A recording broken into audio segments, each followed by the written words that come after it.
Mark, our founder, has always been really keen on putter fittings. It's a really important part of fitting. Sometimes it gets overlooked. So we always like to push the limits of the industry. Our CEO, Mark Timms, is super invested in having the coolest equipment, having the most functional, having the most in-depth knowledge on the game. So we really added a putting studio that's going to kind of evolve over time too. We had a studio that we utilized for 14 years that was really good, really high tech back in the day. It was kind of more functional than fun. We needed a bit more room for TrackMan to read the ball correctly. So we extended our existing putting studio from an 8-foot putt out to anywhere to about a 16-foot putt. Helps TrackMan capture better data, that was the premise. And then along with that, we just added some fun bits. So we can now make the ball break about 3 foot right to left or left to right, maybe a little more downhill, maybe a little more uphill. We've given the player a view of their posture so they don't have to get out of their posture to actually see themselves putt. It's really helpful for coaching and seeing a change in your putting stroke live. The data that we get from the TrackMan we're just starting to learn how to use that stuff. It's got so much more data. Our old system was just camera based. It didn't have data from TrackMan, which is radar. So it really gives us the ability to deep dive into fine-tuning someone's stroke really, really well. It's going to give us break, it's going to give us speed, it's looking at 5 different camera angles, left and right-handed players.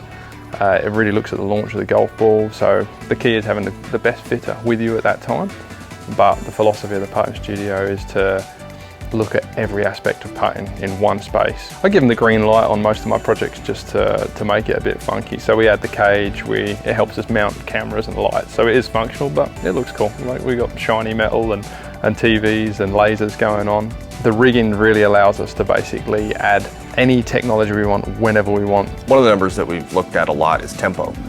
Tempo is a really cool number. It's a division of the time on the backswing versus the time of the follow through. And really what we've deciphered is that good putters, that tempo is very consistent. So we get somebody up and you have them hit 8-10 putts, and we're looking for consistency in that number. You want it to be consistent every single time.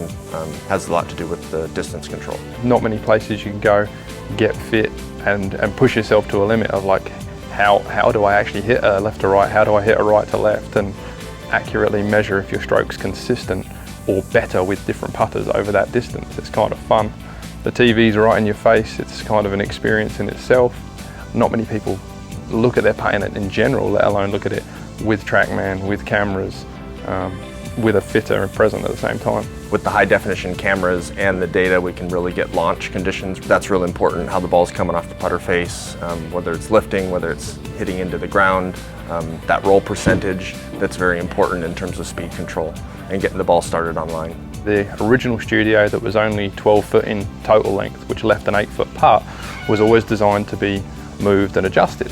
So we kind of just looked at that idea, we stripped it down to its raw bones, which is essentially the skeleton of the base, and said, okay, well how do we make this the length that we want? What space have we got? What do we want the player to experience during a fit-in? What do they need to experience to feel confident that they're using the right equipment? So, okay, we extend the base. We've still got all the place to run the wires. We've got all the room to go upwards in the studio to have as much light as needed for the cameras and the TrackMan. And then we think, okay, well, how fast does the surface need to be before, if we get it breaking, 3%, does the ball start to move? So we had to think about what type of turf to use to actually not make the ball roll off the putting green. How far can we get it so that the width of the putting studio is enough to not hit the edges when you break? It's kind of, there's a lot of detail in something that looks kind of simple in the end, but gives you everything you need. One, it looks really cool, so that's front and center. We're Cool Clubs, so we really want that when somebody walks in to have that wow factor of what it is. Also, Mark's philosophy has always been putting is very, very important. We've taken the customer's putter, we watch their stroke, we're taking down path numbers, loft numbers, eye line, everything like that, and documenting in our software. And there's a before and after. They can look and see what their stroke looked like before and what they can look like after. People talk to you about being able to see the line of a putt. How many people can actually imagine it? How many people picture the correct apex? I think Putt View is going to be a big game changer for a lot of people, being able to stand there and say, oh, that's what a line really looks like. That's what my speed needs to be to hit that line. Those two things are just not achievable over a short putt. You need distance, you need to understand the surface.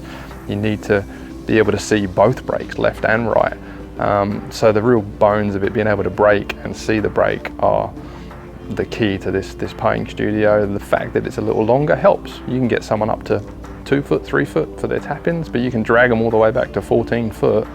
That's a big spectrum to have indoors. It's a luxury to be able to putt at 14 feet with brake on a decent surface under lights, camera action. If putting was an aside, it wouldn't be front and center of our studio in a big blaze. You know, this is a big statement about how you're going to change the number on your scorecard. It's putting.